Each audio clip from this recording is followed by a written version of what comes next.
भी फ्रेंड्स को मेरा नमस्कार। आज की इस वीडियो में हम जानेंगे परमा एकादशी की पूजन विधि और परमा एकादशी की व्रत कथा। तो फ्रेंड्स, इस दिन सुबह जल्दी उठकर अपने दैनिक कार्यों से निर्वृत्त होकर भक्त को भगवान विष्णु व मां लक्ष्मी जी की पूजा करनी चाहिए। आप लक्ष्मी नारायण के मंदिर जाकर पूजा करें तो अति उत्तम होगा, लेकिन यदि आप मंदिर नहीं भी जा सकते हैं तो घर पर ही भगवान की पूजा फल फूल धूप दीप आदि से करें।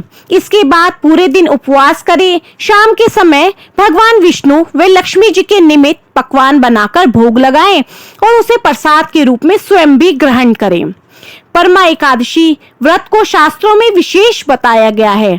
इसके साथ ही शास्त्रों में पंचरात्रि व्रत का विधान भी बताया गया है। यदि कोई मनुष्य पंचरात्रि व्रत जो कि परमा एकादशी से प्रारंभ होता है इसे करता है, अर्थात केवल संध्या में भोजन ग्रहण कर 5 दिन तक निर्जला व्रत करता है, उसके सारे कष्ट भगवान श्री हरि विष्णु हर लेते हैं। रोगी व्यक्ति स्वस्थ हो जाता है। पुत्र की कामना करने वाले को पुत्र की प्राप्ति होती है। परमा एकादशी व्रत कथा। तो बोलो विष्णु भगवान की जय। एक गांव में सुमित्रा नाम की एक गरीब बुढ़िया माई रहती थी। उसे आंखों से बहुत कम दिखाई देता था। उसका एक पुत्र था हरिया, वह खेतों में काम करता था। इस तरह दोनों अपना जीवन किसी तरह काट रहे थे। सुमित्रा दिन रात श्री हरि विष्णु के नाम का जाप करती रहती। वह भगवान विष्णु की भक्ति करती थी, किंतु आंख से दिखाई ना देने के कारण वह पूजा पाठ नहीं कर पाती थी। एक दिन बुढ़िया माई ने अपने बेटे से कहा, बेटा मैं आंखों से देख नहीं पाती, मुझसे घर का काम भी नहीं होता है, तो तू विवाह कर ले और एक बहू ले आ। हरिया बहुत सीधा साधा था।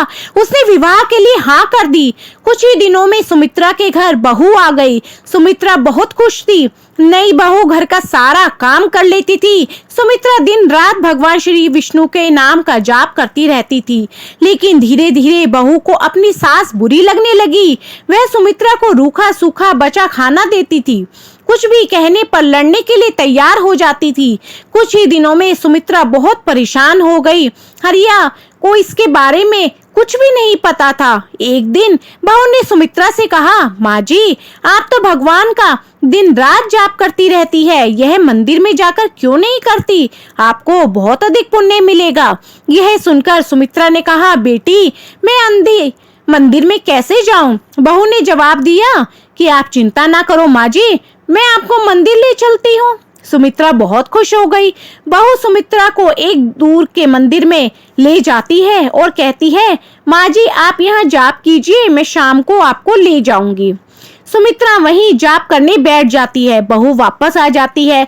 जब रात हो जाती है तो सुमित्रा अपनी बहू को आवाज देती है, लेकिन उसकी बहू वहां नहीं आती।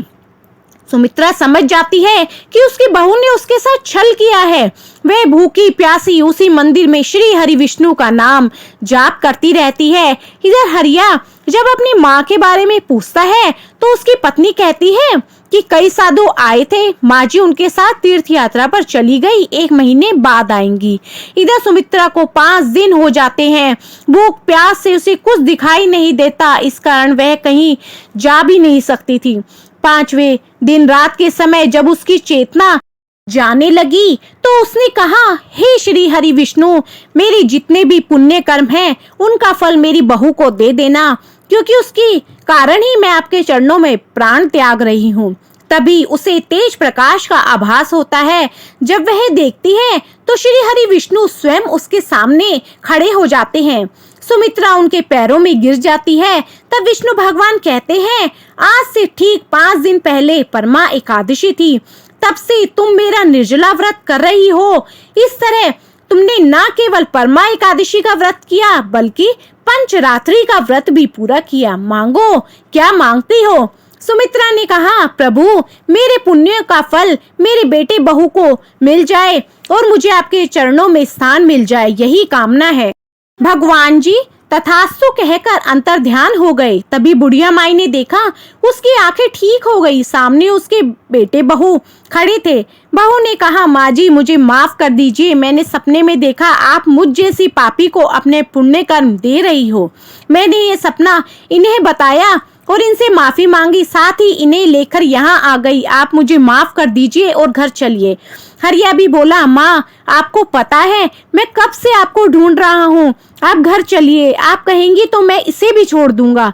यह सुनकर सुमित्रा ने कहा, जिसे प्रभु ने खुद दर्शन दिए हो वह अब कुछ और नहीं देखना चाहती। तुम दोनों ही भगवान श्री हरि की भक्ति करते रहना, मैं तो अब जा रही हूँ। यह कहकर सुमित्रा ने वहीं अपने प्राण त्याग दिए। तो बोलो श्री विष्णु भगवान की जय। सो फ्रेंड्स, आपको ये मेरी वीडियो पसंद आई है तो मेरी वीडियो को ज़्यादा से ज़्यादा लाइक, शेयर एंड सब्सक्राइब कीजिए, ताकि आगे भी आपको मेरी ऐसी ही यूज़फुल वीडियोस मिलती रहे। और कमेंट में जय विष्णु भगवान ज़रूर लिखें।